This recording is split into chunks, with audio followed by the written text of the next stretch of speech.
요새 한국이나 미국이나 기독교가 위기라고 합니다. 기독교가 위기인 것은 그 반기독교의 세력들이 기독교를 적대적으로 공격을 합니다. 동성애 옹호하는 사람들, 이단들, 이런 사람들이 우리 이런 기독교를 아주 원수같이 여기고 싫어합니다. 그러나 이런 일은 항상 있었습니다. 초대교회 이후로 기독교를 늘 세상 세력은 원수같이 여겼지 우호적으로 여겨준 죄가 거의 없습니다. 기독교는 항상 세상 세력으로부터 반대되는 그런 가르침을 하고 있기 때문에 늘 적대적인 그런 고통을 많이 겪었습니다. 이런 것 때문에 기독교가 위기인 것은 아닙니다. 이런 것 때문에 문제가 생기는 건 아닙니다.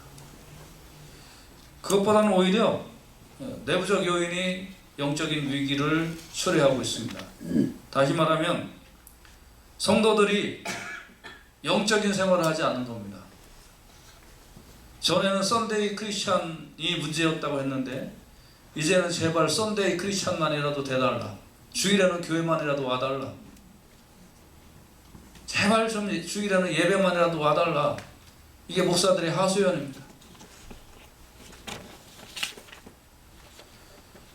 전에는 일주일에 한 번 주일에 참석하는 것으로 신앙생활을 다 하고 있다고 목사들이 질타를 했는데 요새는 일주일에 한 번이라도 교회 좀 와주십시오 하는 것이 그의 간절한 부탁으로 되어 있습니다. 그마저도 잘 하고 있지 않기 때문에 당연히 평소에 기도나 영적인 생활이나 말씀 생활이나 전도나 훈련받는 것을 전혀 하고 있지 않습니다. 그러니까 분별력이 없어집니다. 하나님 뜻이 뭔지 내 뜻이 뭔지 그 분별력이 없어집니다. 그래서 이런 일들로 인하여 교회는 내부적으로 무너지고 신앙생활에도 활력을 잃고 본인이 그러다 보니까 본인 스스로 신앙생활하고 하나님 만나고 교회 다니는 것에 기쁨이 없어지는 거예요. 그런 사람들이 모여 있으니까 교회도 내부적으로 무너지고 마는 것입니다. 어떻게 해야 될까요? 우리가 신앙의 기초부터 다시 쌓아야 될 줄로 믿습니다. 그래서 오늘 본문이 주시는 영적 생활의 활기를 찾는 이 원리를 우리가 좀 다시 한번 살펴보면서 우리가 소생되고 개인적으로도 신앙이 소생되고 교회 공동체가 든든해지고 단단해지는 그런 귀한 기회가 될 수 있기를 주님의 이름으로 부탁을 드립니다. 오늘 본문은 바울이 에베소 윗지역을 이렇게 통과해서 에베소에 내려왔을 때입니다. 바울이 3차 전도 여행을 하는 과정에 에베소 지역으로 들어왔습니다. 2차 전도 여행을 할 때 내가 기회가 되면 하나님의 뜻이면 내가 다시 여기를 방문하겠다고 했는데 정말 하나님 인도하시고 기회가 되어서 3차 전도 여행 때 에베소 지역을 들린 것입니다. 이 에베소 지역은 그 당시에 로마 제국의 4대 도시였습니다. 큰 도시였습니다. 근데 이 도시는 뭐로 유명한 도시냐면 아데미 여신의 신전이 있는 곳입니다. 아데미, 아프로디테, 다른 말로 하면 비너스, 이 신전이 있는 것입니다. 당연히 비너스 신전이 있는 곳이니까 수천 명의 여자 사제들이 그 신전 중심으로 매춘 행위를 하고 그리고 그 아테미 여신의 그 조각상을 만들어서 파는 사람들이 수만 명이 있었고 거기에 갖가지 마술과 주술과 그런 행동을 하는 그런 사람들이 얽히고 설켜서 에베소 지역의 경제를 흔들고 있었던, 한마디로 얘기하면 우상이 먹여 살리는 도시였습니다. 보면 미국 전역을 저는 이 세미나나 이런 일들로 인하여 우리 성도님들보다는 그래도 많이 다녀보고 있는 사람 중에 한 사람인데 이 텍사스 이렇게 지역을 가본다든지 그러면 아주 잘 모입니다, 교회. 왜냐하면 저녁에 끝나고 할 게 없어요. 교회에서 오라고 그러면 야 신난다 그러고 교회 가는 거예요. 근데 이 LA 같은 이런 대도시, 뉴욕 같은 이런 도시, 이런 교회 잘 안 모여요.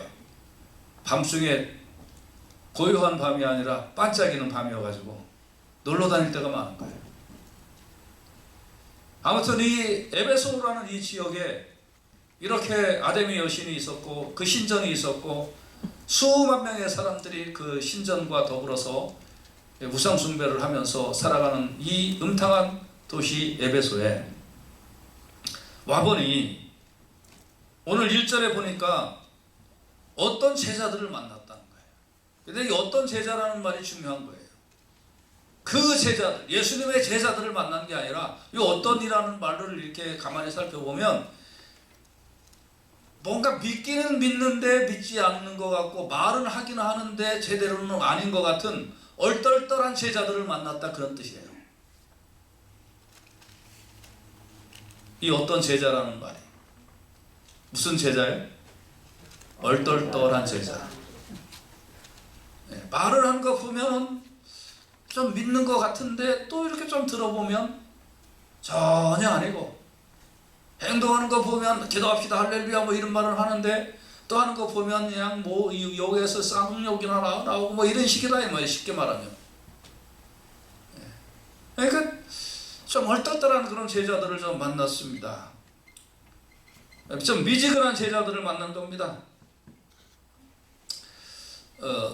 여러분과 저도 믿긴 믿는데 안 믿는 것 같고, 안 믿는 것 같은데 좀 믿는 것 같은 얼떨떨한 그런 신앙생활을 하고 있다면 오늘 말씀을 통하여 완전히 변화받고 완전히 새로워지고 영적인 눈이 떠지는 복된 시간이 되시기를 주님의 이름으로 축원해 드립니다.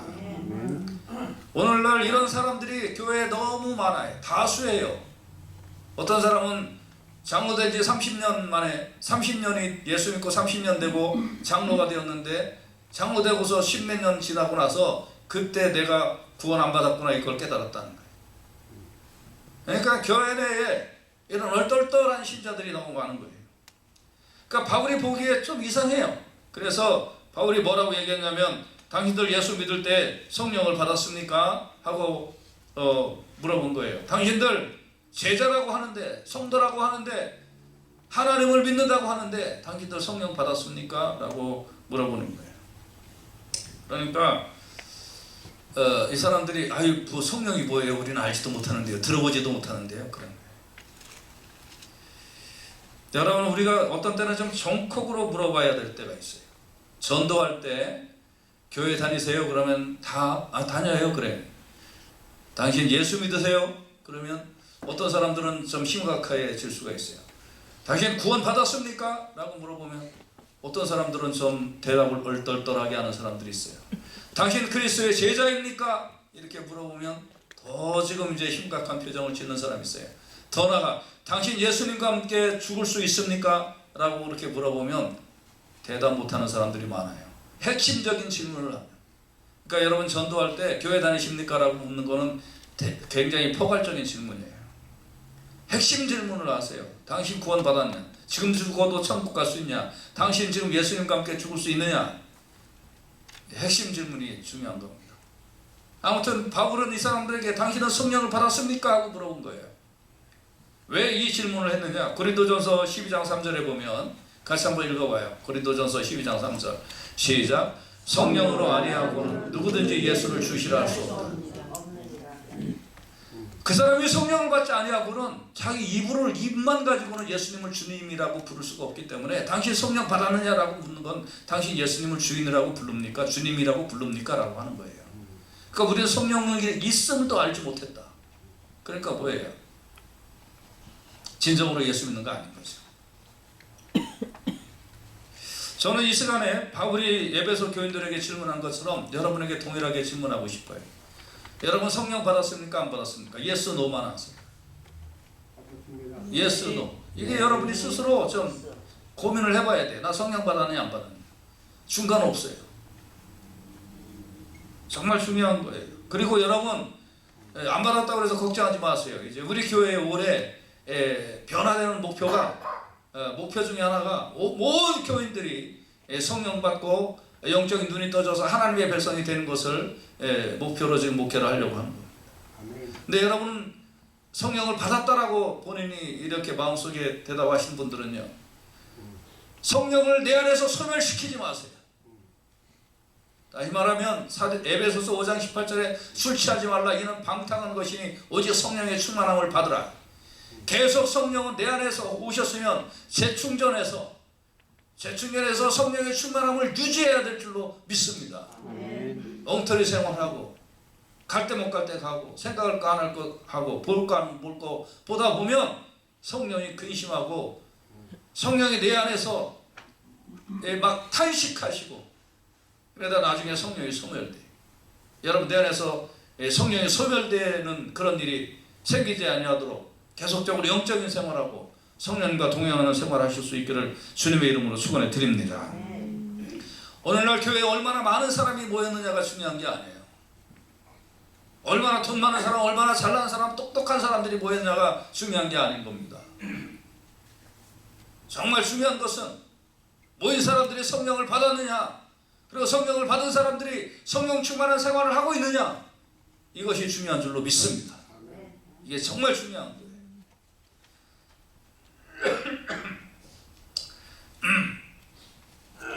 그러니까 이 사람들이 바울이 이제 다시 물어보는 거예요. 그러면 너희가 무슨 침례를 받았느냐? 우리가 이거 성경에 세례로 된 것도 전부 다 침례로 바꿔서 읽어야 됩니다. 원래가 뱁타이저니까 물에 잠긴다라는 뜻이기 때문에 이 세상에 이 뱁타이저라는 말을 세례라고 번역한 성경은 이 한국 성경밖에 없어요. 그러니까 전부 다 뱁타이저라고 이렇게 된 거, 영어로 베프티스트라고 이렇게 번역된 거는 다 침례로 바꿔서 읽기를 바랍니다. 그러니까 너희가 무슨 침례를 받았느냐? 그러니까 요한의 침례를 받았다.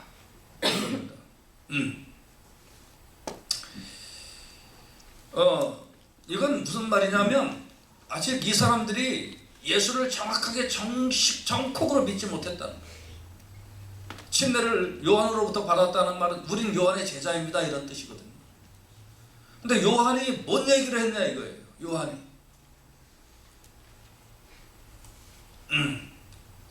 오늘 4절에 보면 바울이 이르되 요한이 회개의 침례를 베풀며 백성에게 말하되 내 뒤에 오시는 이를 믿으라 하였으니 곧 예수라고는. 자, 요한, 너희들 요한의 제자라고 그랬는데 요한이 왜 요한의 사역의 목표가 뭐냐 이거예요.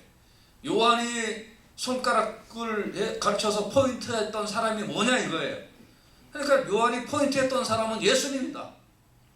그러니까 요한의 손가락을 바라볼 게 아니라 요한이 가르쳤던 요한이 이렇게 포인트했던 예수님을 바라봐라 이렇게 얘기하는 거거든요. 요한이 마태복음 3장 11절에 뭐라고 그랬습니까? 나는 너희로 회개하게 하기 위하여 물로 침례를 베풀었거니와 내 뒤에 오시는 이는 성령과 불로 침례를 베푸실 것이라. 그래서 요한은 회개를 외쳤다. 그러나 회개는 맛보기다.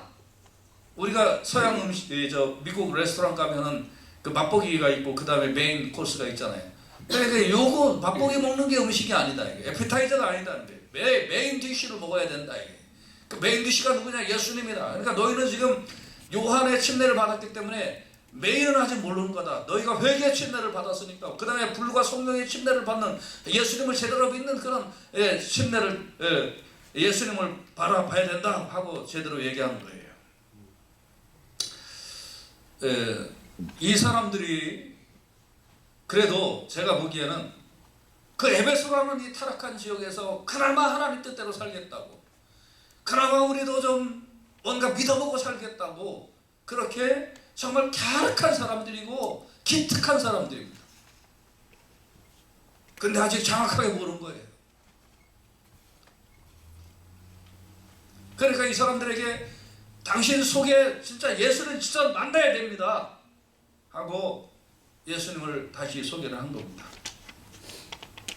여러분 중에 우리 교회 다니신 분들 이렇게 다니시는 거 너무 감사한데 우리 교회 다니면서 정확하게 예수님을 알고 정확하게 예수님에 대해서 배우고 예수님을 영접하고 예수님과 인격적 관계가 맺어지시기를 주님의 이름으로 부탁을 드립니다. 아멘. 그러기 위해서는 생명의 삶도 이수해야 돼요. 이게 기본이에요. 나 교회 오래 다니고 나 체험도 많고 아는 것도 많은데 까디 집어 보세요. 제대로 믿는 거 거의 없는 분들 많아요.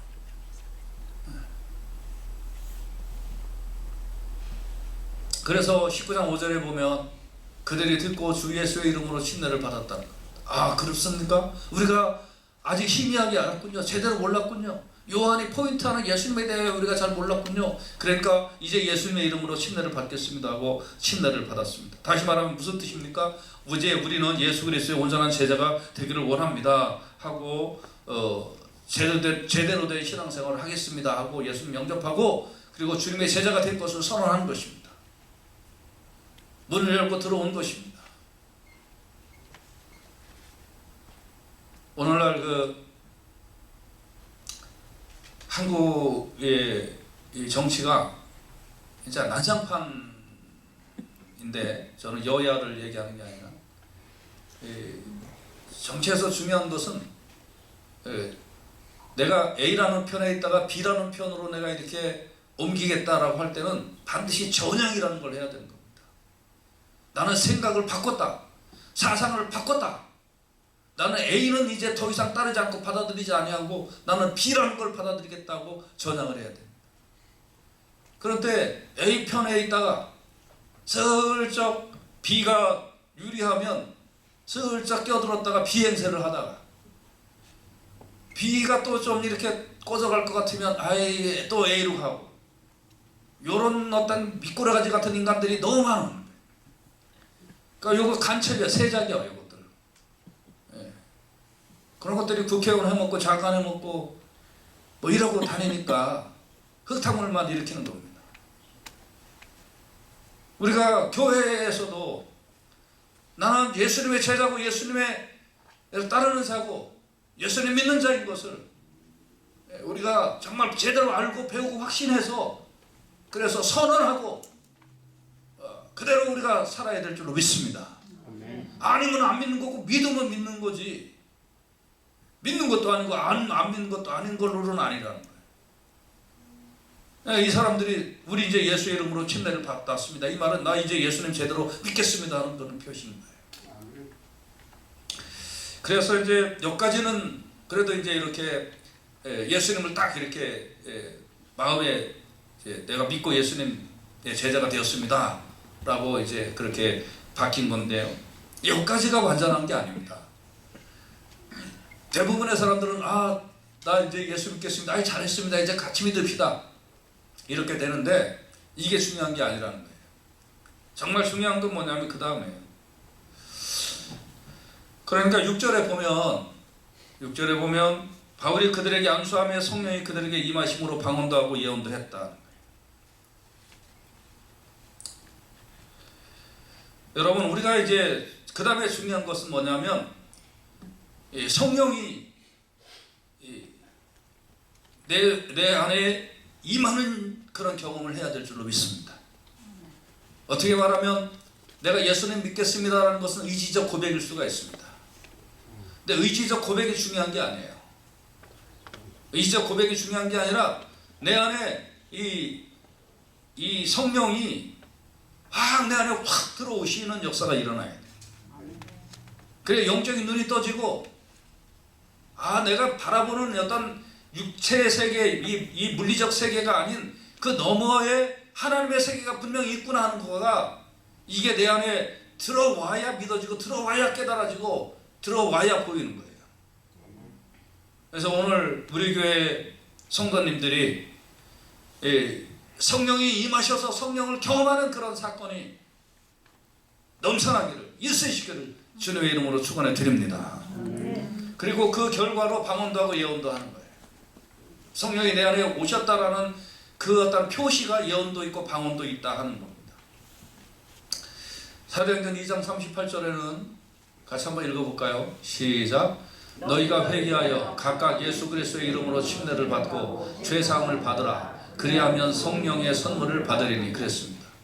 첫째 뭐예요? 회개하고. 둘째 뭐예요? 침례받고. 셋째 죄사함 얻으면 그 다음에 성령을 선물로 받는다. 안수를 받는 것만이 성령을 받는 유일한 방법은 아닙니다. 예, 성령을 받을 수 있는 여러 가지 그 사례가 있어요. 방법이라고 제가 얘기하지 않는 것은 어떤 방법을 쓰면 어떤 결과가 나올 것이다가 아니에요. 성령님은 성령님이 원하시는 대로 역사하시는 겁니다. 그러나 비교적 이런 식으로 성경에 보니까 성령님이 역사하시더라 하는 경우는 많이 있어요. 기도를 같이 한다든지 안수를 받는다든지 찬양을 막 깊게 한다든지 하나님을 너무 사모한다든지 그럴 때 성령이 임하게 되는 줄로 믿습니다.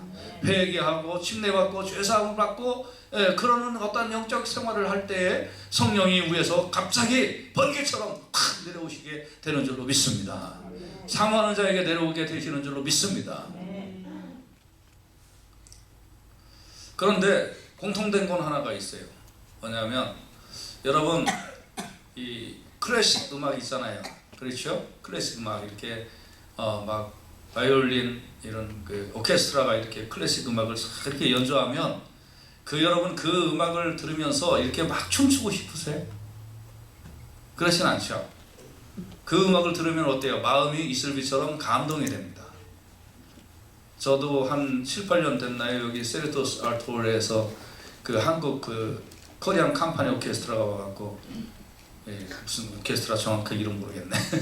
코리안 무슨 그 오케스트라가 와갖고 국립 그 교향악단 그 와가지고 하고 막 아리랑도 하고 그 고향의 몸도 해주고 대한민국 그 애국가도 다 이렇게 해주는데 뭔가 뭉클하고 좋더라고요.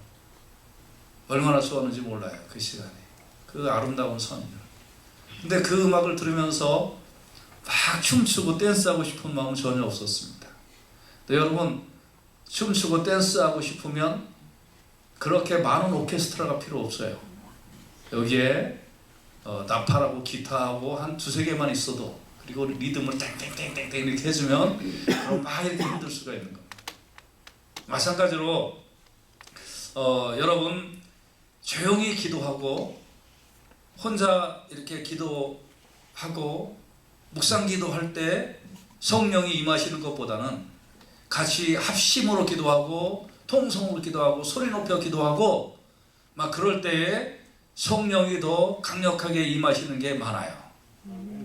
또 특별히 우리 한국 사람들은 한국 사람들의 이 컬처 속에는 막 그냥 철회기도 하고 막 소리 높여 찬송하고 막 주여 주여 3번 부르고 4번 부르고 막 그렇게 기도할 때에 성령의 역사가 더 강력하게 일어나더라고요. 어떤 분들은 그래요. 주일 예배 시간에 통성 기도를 하니까 목사님 그 새신자가 어떤 사람이 이렇게 교회 오면 그러면 갑자기 뭐 놀라지 않을까요? 막 그러는 거예요. 자기가 한 명도 데리고 오지도 않아놓고 뭔 건소리요. 1명이라도 데리고 왔으면 내 이해는 해. 데리고 안 와놓고 뭐 걱정하지 말라고. 그래 이 교회는 그냥 그런 교회다. 물론 저도 묵상 기도하고 조용히 기도하고 또 그런 시간들을 충분히 갖기를 원합니다. 여러분 경건의 시간 갖기를 원하고 그런 시간들을 충분히 여러분 갖기를 원합니다. 그러나 같이 모여서 공중예배 드릴 때는 찬양도 더 힘있게 하고 기도도 더 같이 합심으로 기도하고 그렇게 하면서 성령의 충만함을 사모하기를 간절히 원합니다. 할렐루야. 뭐 어떤 분은 옛날에 그러더라고요. 아유 교회가 좀 절간 같아야지 너무 시끄럽다고. 교회가 절간 같으면 안 되지. 교회는 교회 같아야지. 그럼 절간 다녀 왜 교회 다니려고. 그래서 우리 교회는 주일에 공예배에 모이는 만큼은 찬양하고 기도하고 그렇게 하면서 성령을 사모하는 그런 교회가 되어야 될 줄로 믿습니다. 그리고 막 예언도 하고 방언도 하고 병고침도 일어나고 안진뱅이가 와도 일어나고 어떠한 병에 걸린 자들도 같이 기도할 때에 하나님께서 치유해 주시는 놀라운 사역의 현장이 우리 예배가 되기를 간절히 원합니다. 자, 결론은 어떻게 됐을까요? 사도행전 19장 7절에 보면 이 사람들이 모두 12사람쯤 됐다 그랬습니다. 근데 여러분 이상하지 않아요? 1200명이면 1200명 좀 됐다라는 거 이해할 수 있어요. 그렇죠? 제 얘기 아시겠죠? 120명이면 120명 좀 됐다라는 거 이해할 수 있어요. 근데 12명을 가지고 12명이면 13명이고 13명이면 13명이지 뭐 12명쯤이요. 이 말은 무슨 말이냐면 한 10대명이 모였는데 그 중에서 한 12명쯤 되는 사람들이 이런 변화가 일어났다 이런 거예요. 그러니까 저희가는 변화가 됐는지 안 됐는지 아직 잘 모르겠지만 아무튼 변화가 된 사람들이 한 12명쯤 됐다는 거예요. 그러니까 다는 아니었다는 거예요. 다는 아니지만 그래도 그 중에 한 12명, 한 14명인지 15명인지 거기에 모여있는 이 사람들 중에서 아니면 그 좀 몇 명 더 있는지는 잘 정확하게 모르겠지만 그 중에 한 12명쯤 되는 사람들이 이런 변화가 일어나기 시작을 했다는 겁니다. 그러니까 소수 중에서도 소수의 사람들이 이런 변화가 일어났다는 거예요. 성령을 받고 갑자기 예언도 하고 방언도 하고 놀라운 갑작스러운 변화가 일어나기 시작을 했다는 거예요.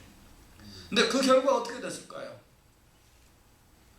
제가 에베소 지역은 수천 명의 여자 매춘부들이 그 사제가 있고 아데미 신전에서 섬기고 거기에 마술하고 주술하고 그리고 조각상 빚어서 팔고 술 팔고 하는 사람들이 수만 명이 에베소 지역의 메인 경제를 이루어가는 그런 지역이라고 했습니다.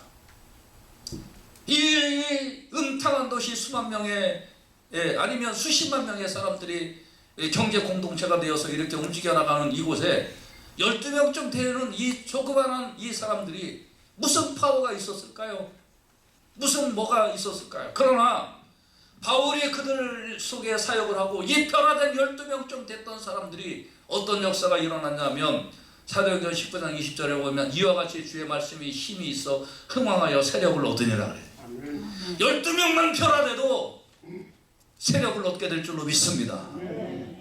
나중에 어떻게 됐는지 아세요? 에베소가 요동이 일어났다는 거예요. 소동이 일어났다는 거예요.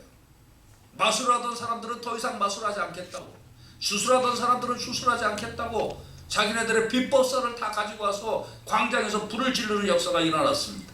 아멘. 어떤 사람이 이걸 계산했더니 400만 불이 되었고 오늘날 가치로 회개하고 큰 에베소 지역에 소동이 일어났다는 거예요. 단지 12명 정도의 사람이 변화가 되니까 에베소에 큰 소동의 역사가 일어났다.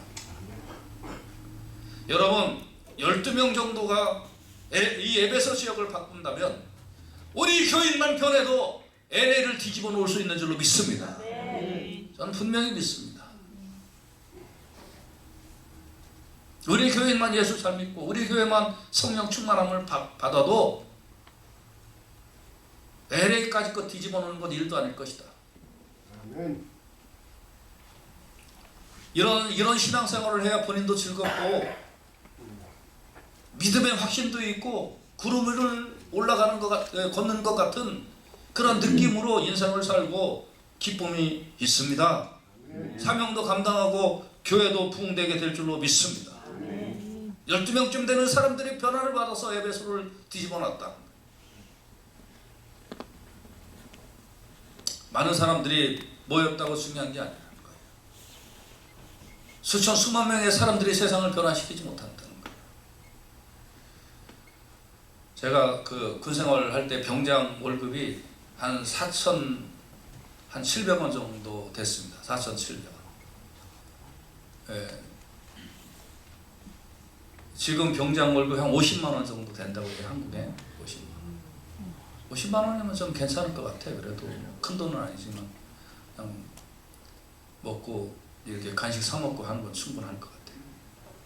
그리고 지금 생각해 보면 우리 중대에 한 10명 정도가 이 방 2개, 내무반이라고 그러죠. 방 2개에서 살았습니다. 그러니까 한 방에 한 60명 정도가 살았습니다. 이해가 되세요? 송 선생님 그러셨어요 옛날에? 예? 한 방에 한 60명씩 살았죠. 그리고 거기에 쓰레빠가 한 70개밖에 없었습니다. 그래갖고 병장부터 신으면 짝대기 하나 두 개는 쓰레빠도 못 신고 맨발로 연병장 다녔어요.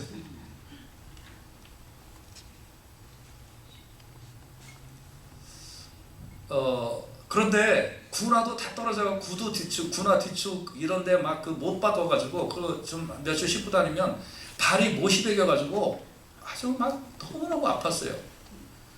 그런데도 뭐 어떤 때는 40kg 군장 메고 뛰고 뭐 그런 걸 했단 말이에요. 겨울에는 얼마나 추운지 벗어나가면 장갑도 없고, 장갑이라고 지급되는 것도 좋은 거 위에서부터 다 하고 밑에는 찢어진 거 이런 거 저기 하고 다니고, 양말도 앞뒤 다 빵끈한 거 이런 거 발발발발 떨면서. 그런데 요새 군 장비 이렇게 보니까요, 뭐 얼마나 장비가 좋은지 눈길에서 굴러도 안 얼어 죽을 것 같아요. 근데 한 20km 뛴다고 그러면 부모가 부대장한테 전화가 온대. 우리 애는요 다리가 아프니까요 내일 훈련해서 열애시켜 주시면 안 돼요? 그래갖고 이제 부대장이 승질 나갖고 그래도 뛰어 그렇게 하면 이 부모가 이 국방부나 이런 데다가 소원수리 찌른대요. 아무데 부대장은 융통성이 없으니 교체해 주십시오. 이 못 살고 가난한 것만 좋은 게 아니라 장비가 좋아지고 그 어떤 무기가 좋아지고 하는 게 중요한 게 아니라 무기가 좋아지고 장비가 좋아진 거를 운용하는 사람의 정신력이 더 중요한 줄로 믿습니다. 그렇지 않으면요 아무리 좋은 걸 갖다 줘도요 100명이 있어도 한 명 못 막아요. 근데 장비가 허술해도 정신력이 강하면 그런 한 놈이 침투해서 100명을 이길 수 있는 거예요. 그렇잖아요. 정신력이 중요하지 장비가 물론 장비 중요해요. 에? 따뜻하게 해줘야 되고 잘 먹여야 되고, 에? 그리고 뭐 60명씩 한 방에 때려놓고 자는 게 아니라 한 7, 8명씩 이렇게 자게 하고 그러면서 따뜻하게 해주고 음식도 잘 먹고 뭐 이거 얼마나 중요해요. 정말 중요한 거지. 근데 북한 놈들하고 남한하고 지금 1대1로 막 붙으면 남한 놈들 얼마나 할까 이 군인들이. 그런 걱정이 생기는 거예요 솔직히. 이 정신력이 개판이면 아무리 장비가 좋은들 뭘 하겠냐 이거예요. 그러니까 장비보다 중요한 게 정신력이라고 한다면 오늘날 우리 그리스도인들이 좋은 집 짓고 좋은 차 사고 좋은 환경에서 랄랄룰루 하면서 이렇게 아늑한 환경에서 예배드리는 거 이게 중요한 게 아니라 한 사람 한 사람 그 속에서 예수 제대로 믿고 정말 성령을 받고 변화되어서 새로운 사람들이 더 중요한 줄로 믿습니다. 이게 더 중요하다는 거예요. 이게 더.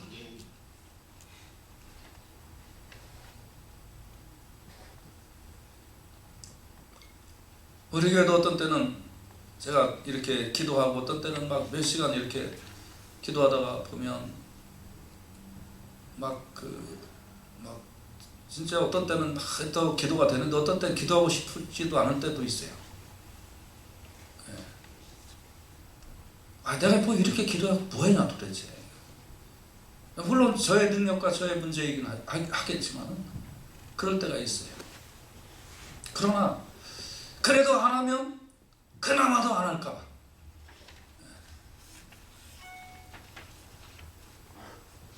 지난주에도 어떤 선교사님 만나서 목사님 힘들어도 어려워도 1년에 한두 번은 밖에 나가서 선교 활동을 하고 들어오십시오. 그게 목사님이 리프레시가 되고 목사님이 그게 더 영적으로 더 도움이 되니까 반드시 교회가 어려워도 그렇게 하십시오.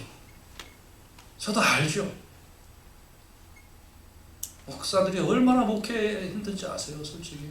그러니까 1년에 한두 번은 좀 밖에 나가서 선교 활동을 하고 이제 이렇게 오면 리프레시가 돼서 더 이렇게 좀 풍성할 수 있습니다. 알죠.